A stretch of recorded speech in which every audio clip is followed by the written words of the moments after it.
Frères et sœurs en islam, ce que vous allez entendre aujourd'hui dépasse l'imagination. Des paroles chuchotées dans les cercles de savants, des visions partagées entre les murs sacrés des mosquées, des rêves puissants confiés par des chers reconnus pour leur piété.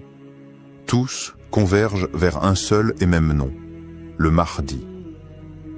Il ne s'agit pas de rumeurs ordinaires. Ce sont des récits que peu osent dévoiler et qui pourraient si bien annoncer le début d'un bouleversement prophétique. Que se passe-t-il aujourd'hui dans le monde musulman?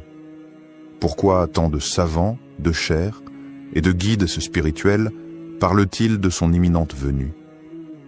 Avant de plonger dans ces révélations, abonnez-vous à cette chaîne, La Foi Islamique. Ensemble, explorons la vérité à la lumière du Coran, de la Sunna et des signes des temps.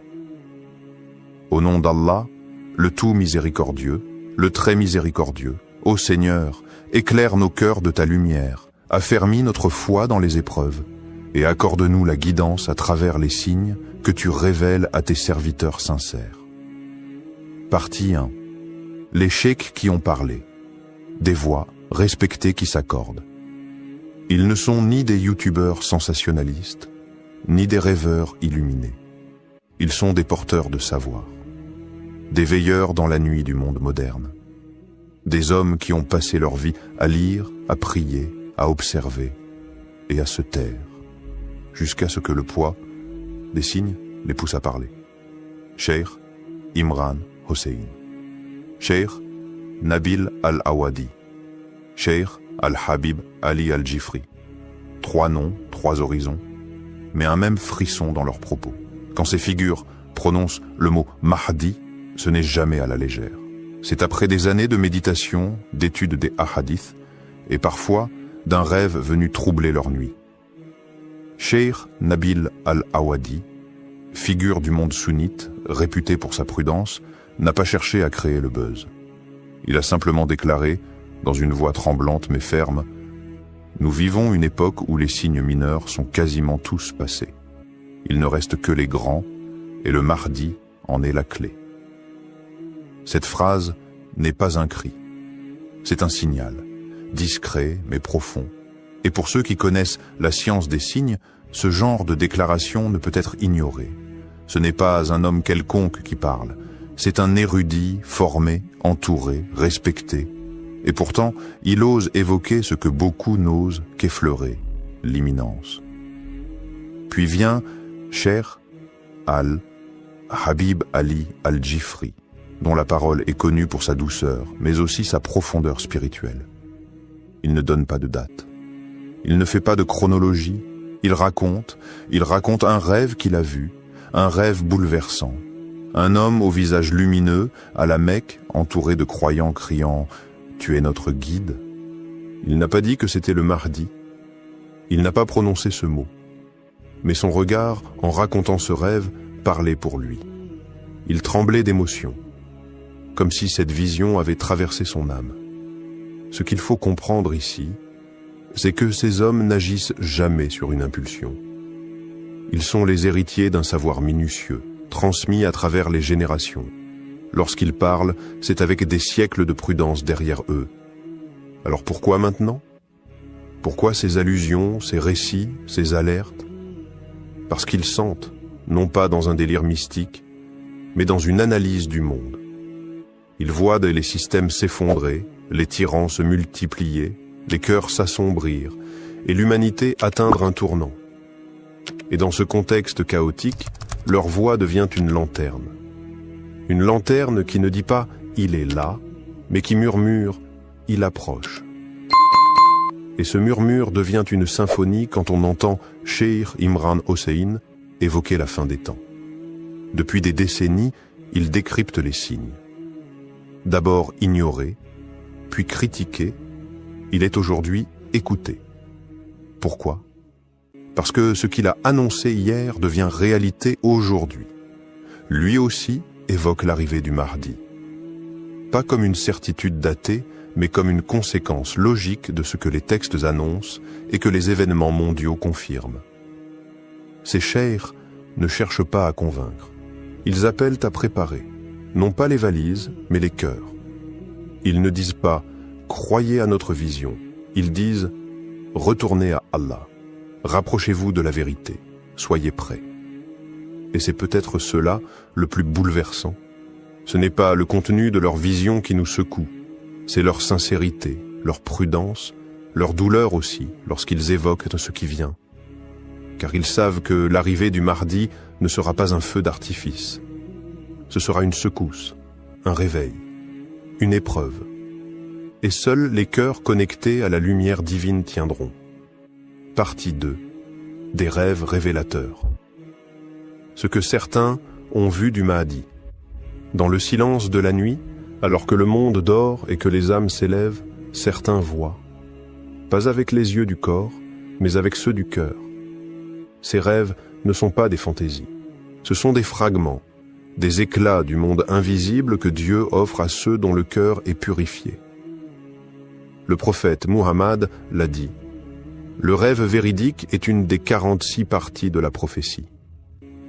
Et dans notre époque troublée, ces rêves se multiplient, pas chez n'importe qui, mais chez des hommes de science, des femmes pieuses, des étudiants sincères, des chers silencieux que le ciel réveille. Un cheikh marocain a confié le regard humide que dans son sommeil, il s'est vu transporté à Médine. Là, debout devant le noble tombeau du prophète, un homme pleurait, les mains levées, le cœur déversé en larmes. Et puis cette voix venue de nulle part, ou peut-être d'en haut, « Voici le Mahdi que tu attends ». Il s'est réveillé tremblant. Il n'a pas cherché à interpréter, il a seulement su. Quelque chose s'est imprimé en lui, comme une certitude douce et pesante à la fois. Il n'a pas cherché à en parler partout. Il l'a partagé à quelques élèves, à ceux capables d'entendre sans moquerie, de ressentir sans idolâtrer. Ce rêve n'est pas isolé. Il fait partie d'une constellation. En Égypte, un fakir raconte avoir vu une foule immense autour de la Kaaba. Un homme, vêtu simplement, au regard baissé, refusait de monter sur le minbar. Mais les gens le suppliaient. Ils l'appelaient par un nom qu'il n'ose plus répéter sans frissonner.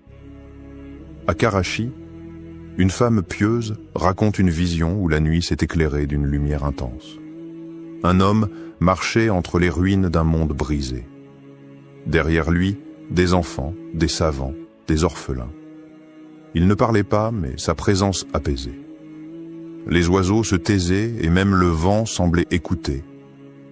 Et ce qui trouble le plus, c'est l'universalité de ces visions. Pakistan, Yémen, Europe, Afrique, Indonésie, France, partout, les récits se recoupent. Le même homme, la même pudeur, la même scène, la foule, la lumière et une voix qui désigne sans désigner, et pourtant aucune coordination entre ces rêveurs, aucun agenda, juste des cœurs qui cherchent Dieu, des âmes qui pleurent en prière. Et parfois, la nuit leur répond. Ces rêves parlent tous de la même chose. Un homme qui ne veut pas être reconnu, qui refuse le pouvoir, mais que les gens reconnaissent malgré lui. Un homme qui pleure devant le prophète et qui porte une lumière intérieure que même les aveugles sentiraient en passer. Alors, que faire de ces récits? Les rejeter en bloc? Les ranger dans une case de coïncidence collective? Ou faut-il, peut-être, se poser une autre question? Et si ces rêves n'étaient pas là pour désigner un homme, mais pour réveiller des cœurs? Peut-être qu'Allah nous montre ce visage, non pas pour qu'on le suive aveuglément, mais pour qu'on se prépare à ce qu'il représente. La fin de la corruption, le retour de la justice, le triomphe de la vérité. Le début d'une ère où l'islam se vivra avec sincérité, non plus dans la peur ou la honte. Et dans cette époque pleine de mensonges, de confusion et de douleur, ces rêves sont peut-être les derniers flambeaux avant la grande lumière. Partie 3. Les signes qui les ont poussés à parler. Il y a un moment où le silence devient trahison. Un moment où se taire face à l'effondrement du monde revient à abandonner les âmes à l'errance. Ce moment, selon certains savants, est arrivé. Depuis des années, les cheikhs les plus lucides observaient. Ils analysaient. Ils patientaient. Mais aujourd'hui, ils parlent. Et si des voix comme Cheikh Imran Hossein, Cheikh Nabil Al-Awadi ou Cheikh Al-Jifri ont décidé de s'exprimer sur le Mahdi, ce n'est pas par hasard. Ce n'est pas pour provoquer. C'est parce qu'ils ont vu les signes. Et ces signes sont devenus trop évidents, trop puissants pour être ignorés. Guerre dévastatrice au Moyen-Orient. Des villes réduites en cendres. Des enfants enterrés sous les ruines. Des peuples brisés, dispersés, déshumanisés. Et à chaque nouvelle guerre, un même schéma. Oppression, injustice, silence des puissants. Jérusalem sous tension. Cher Imran Hossein ne cesse de le répéter. Celui qui ne comprend pas le rôle prophétique d'Israël et de Jérusalem dans la fin des temps ne peut comprendre l'éveil du Mahdi. Il explique que le faux Messie, Dajjal, doit émerger à travers un système corrompu, sioniste, imposant au monde une fausse paix, une fausse liberté, une fausse justice, et que le Mahdi, à l'inverse, apparaîtra comme un contre-choc, un retour à la vérité absolue, à la justice divine. Un monde à genoux. L'effondrement moral n'est plus une théorie. L'impudicité est devenue une industrie. L'injustice, une norme. Les tyrans sont applaudis, les justes emprisonnés. L'islam est caricaturé, surveillé, ridiculisé. Et au sein même de la Oumma, les divisions font rage. Sunnites contre chiites, traditionnalistes contre réformistes, culture contre culture, mosquée contre mosquée. Le climat, lui aussi, parle. Inondations, séismes, feux incontrôlables. La planète semble crier sous le poids des péchés de l'humanité. Les savants ne sont pas des climatologues, mais ils voient dans ces bouleversements un rappel, une purification avant le retour d'un ordre divin. Cheikh Nabil l'a dit sans détour. L'analyse ne suffit plus. Les gens ont besoin de foi, de lumière, car ce qui vient ne sera pas une manifestation spectaculaire. Ce sera une épreuve, une tempête qui n'épargnera que ceux qui auront préparé leur cœur. C'est cette urgence qui les pousse à parler. Pas pour créer de faux espoirs, pas pour désigner un homme à suivre, mais pour réveiller les cœurs. Ils ne donnent pas de nom, ils ne fixent pas de date, ils avertissent, ils secouent. Leur message est clair, le Mahdi ne viendra pas pour résoudre vos problèmes. Il viendra avec une mission immense qui exigera de vous vérité, sacrifice et foi. Si vous n'êtes pas prêt à vous réformer maintenant, vous ne le reconnaîtrez peut-être même pas quand il viendra. Ces chers voient, pas parce qu'ils sont devins, mais parce qu'ils ont appris à lire le monde avec le Coran dans une main, les hadiths dans l'autre, et les yeux tournés vers les signes d'Allah. Et ces signes, aujourd'hui, hurlent. Partie 4. La peur et l'humilité des savants devant ces signes. Il y a des vérités qu'on ne crie pas. On les chuchote avec respect, avec tremblement. Car elles ne sont pas des slogans, elles sont des responsabilités. Et c'est dans ce silence lourd, rempli de crainte et d'humilité, que les savants parlent du Mahdi. Ils ne s'affichent pas comme des visionnaires. Ils ne cherchent ni gloire, ni vue, ni applaudissement. Ils ne se prennent ni pour prophètes, ni pour élus. Non. Ils baissent l'adme la tête. Ils disent, nous ne savons pas, mais nous sentons. Et ce que nous sentons, c'est un appel. Leur voix n'est pas celle de la prédiction, mais celle de la précaution. Ils ne veulent pas exciter les foules, mais réveiller les cœurs. Cheikh Al-Habib Ali Al-Jifri l'a résumé dans une parole sobre et forte. Ce n'est pas notre rôle de dire quand, mais c'est notre devoir de dire comment s'y préparer. Et le comment ne parle jamais de politique, ni d'armes, ni d'agitation.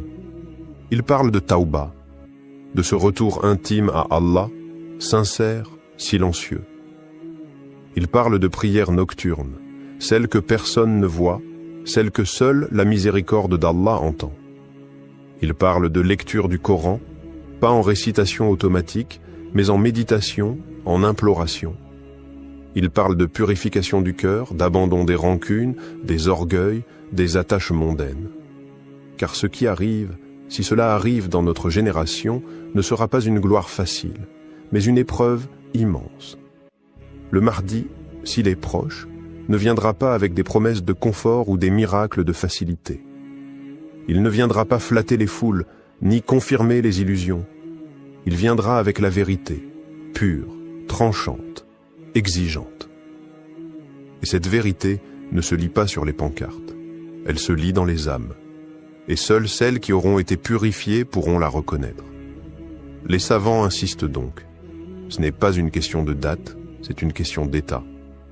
Peut-être ne viendra-t-il pas dans nos vies. Peut-être oui. Mais si nous voyons les signes, alors ne rien dire, ce serait trahir.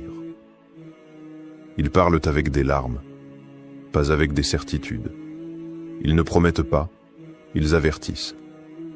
Car la peur qu'ils portent dans leur cœur n'est pas celle du chaos, mais celle d'un peuple musulman endormi, qui pourrait rater ce moment décisif par simple distraction. Et ils rappellent ceci, avec douceur mais fermeté.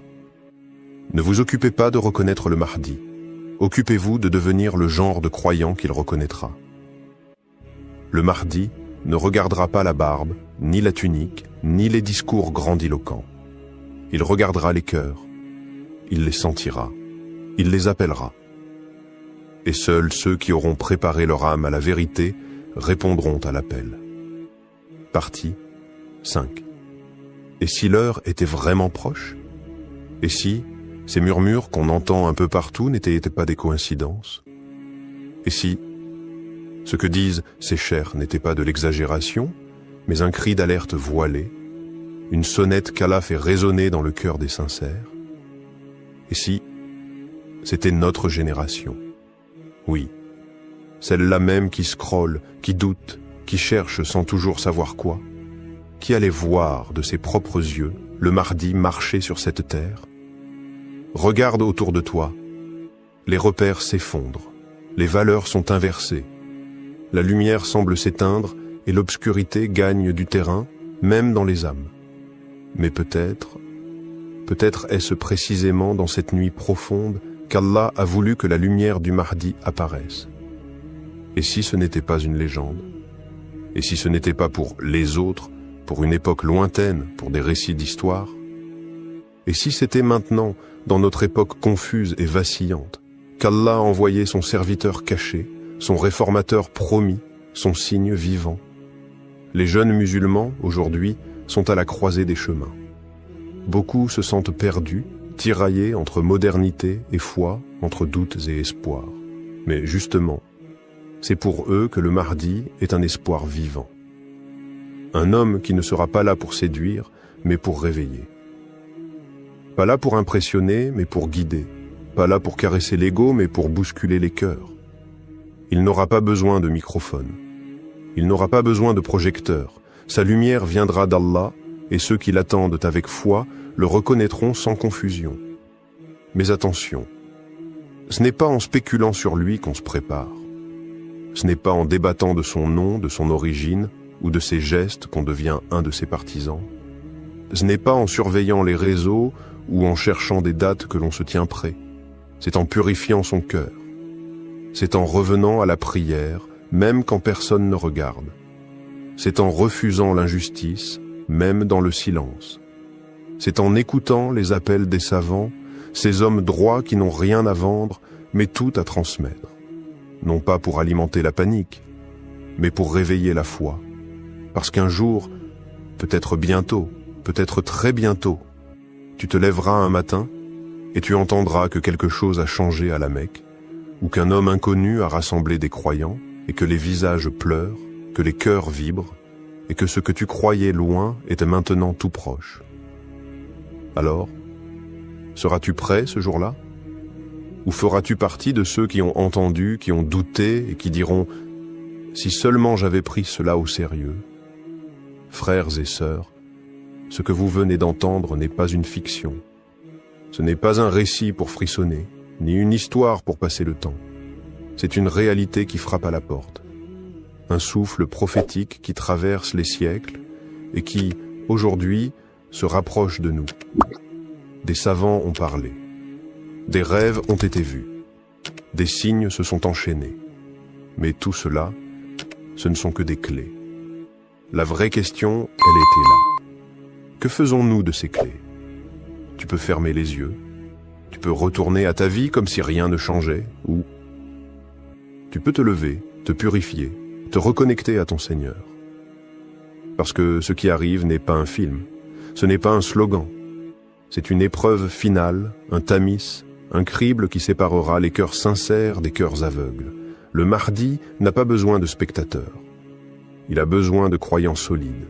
Il a besoin de cœurs allumés par la lumière du Coran. Il a besoin de ceux qui ne fuient pas la vérité, même lorsqu'elle dérange. Alors écoute bien ceci. Ce n'est pas lui qui nous attend. C'est nous qui devons nous préparer à l'attendre. Beaucoup diront « c'est trop tôt ». D'autres diront « c'est trop tard ». Mais Allah a déjà écrit l'heure. Et le vrai croyant, lui, ne cherche pas la date. Il cherche à être prêt, quelle que soit l'heure. Abonne-toi à La Foi Islamique. Pas seulement pour suivre nos vidéos, mais pour faire partie de ceux qui veulent vivre avec conscience, marcher avec foi et mourir avec certitude. Qu'Allah fasse de nous ceux qui reconnaîtront le Mahdi sans doute et qui marcheront derrière lui sans peur. Allahumma arina al-haqqa haqqan warzuqna ittiba'a wa arina al-batila batilan warzuqna ijtinaba.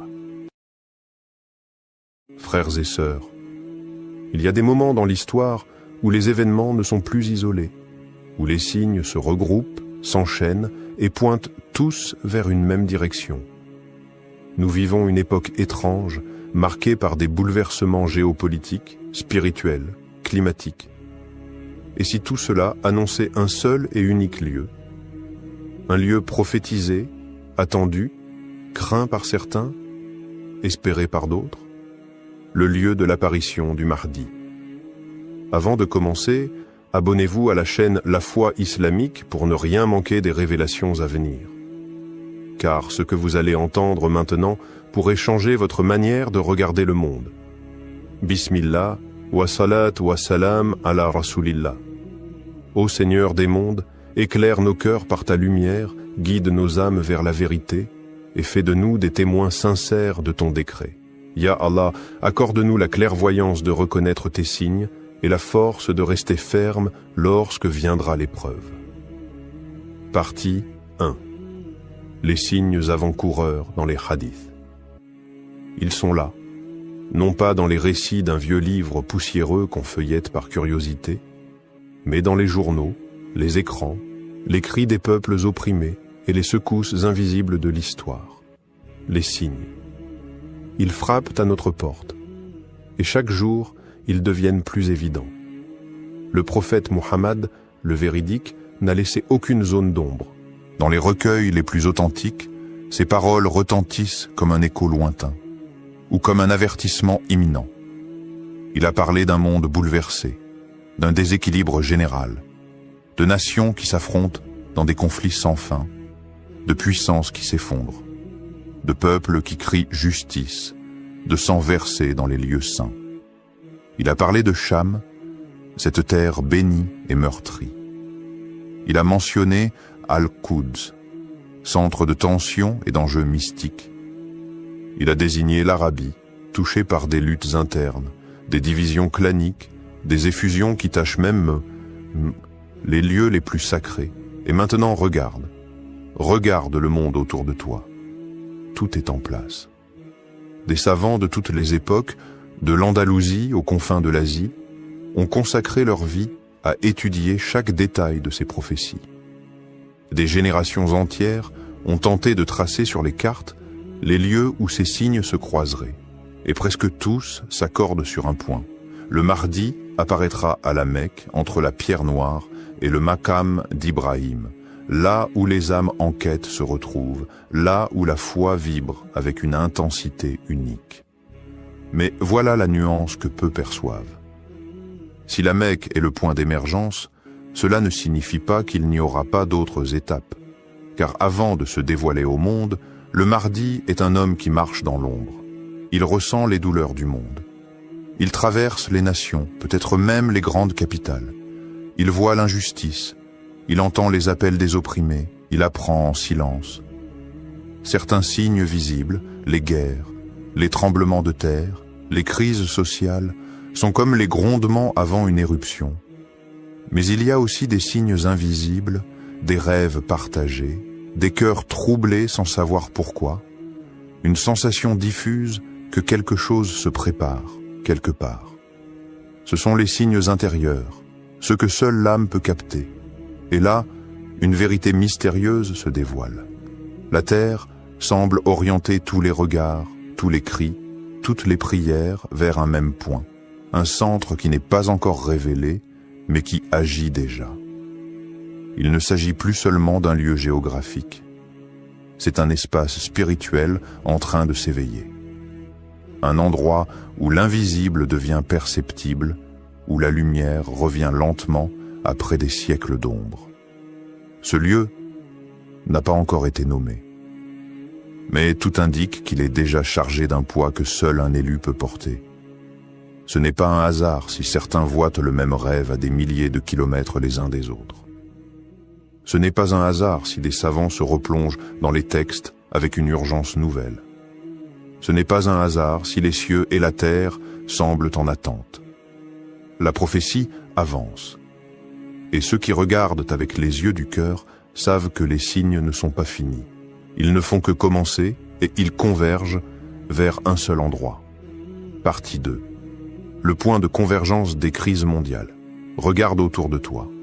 Pas avec des yeux fatigués par l'information continue, mais avec des yeux lucides, éveillés, conscients. Quelque chose de plus profond que les chiffres et les bulletins d'actualité est en train de se jouer. Le monde se fracture. Et pourtant, ces fractures suivent un tracé.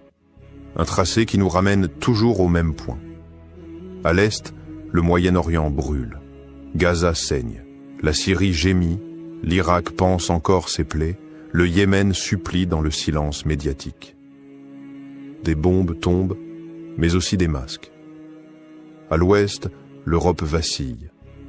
Elle doute de son identité, divisée entre un passé chrétien qu'elle a renié et un avenir qu'elle ne comprend plus. L'Occident tout entier semble fatigué de sa propre puissance. Les révoltes intérieures, la montée de l'extrême, l'effondrement moral, tout cela n'est pas que politique, c'est spirituel. Mais au centre, quelque chose attire.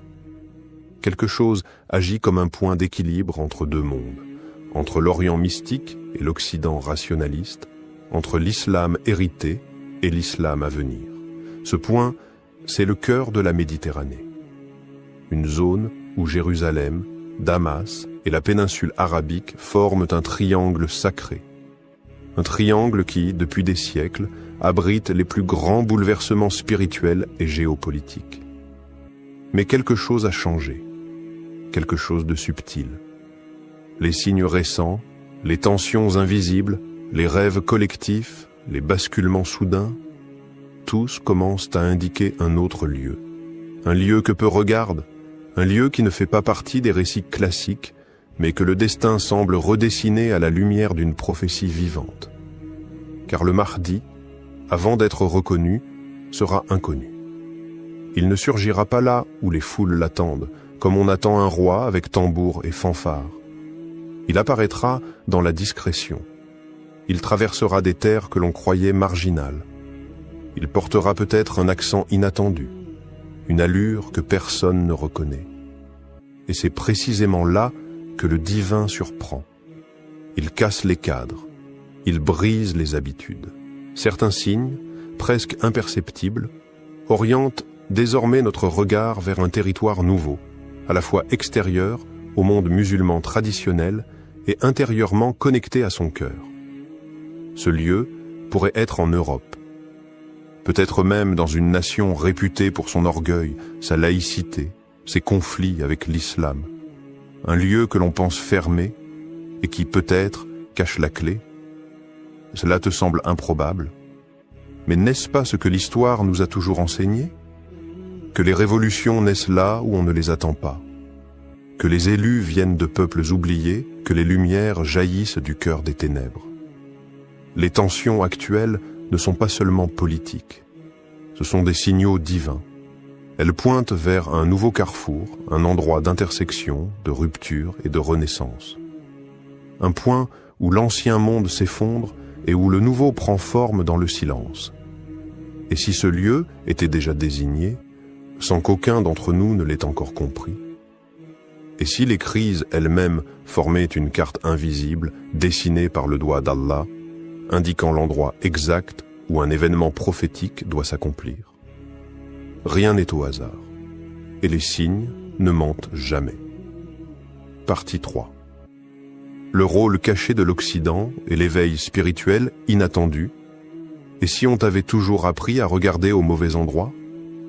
Et si les projecteurs braqués sur l'Orient t'avaient empêché de voir que la lumière du renouveau pourrait surgir de l'ombre même de l'Occident?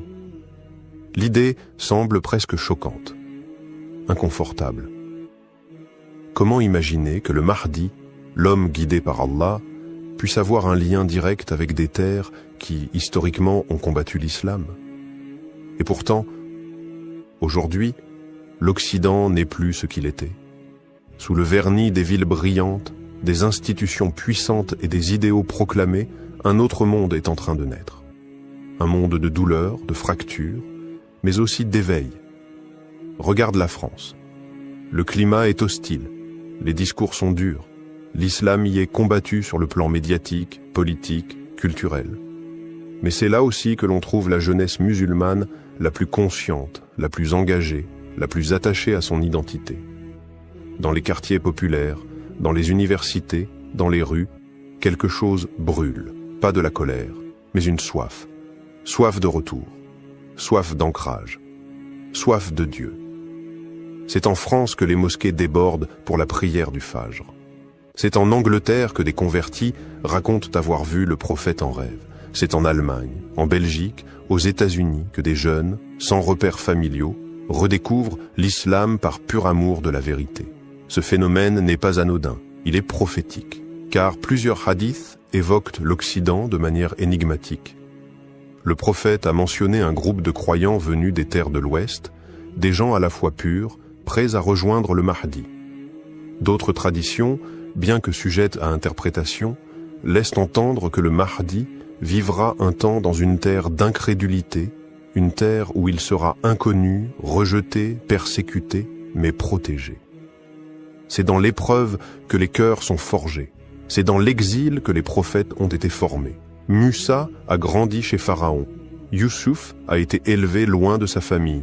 Le prophète Muhammad a été rejeté par les siens avant d'être accueilli à Médine. Et si le Mahdi suivait cette même trajectoire? Et s'il avait été élevé dans un monde de contradictions pour mieux le dépasser? Et s'il vivait aujourd'hui dans une capitale occidentale, en silence, observant, priant, pleurant les péchés de l'humanité, en attendant l'ordre divin? Peut-on imaginer un instant que Paris, cette ville de lumière profane, soit aussi le théâtre secret de la lumière divine? Elle qui incarne tant de rejets, pourrait-elle devenir le lieu de l'accueil?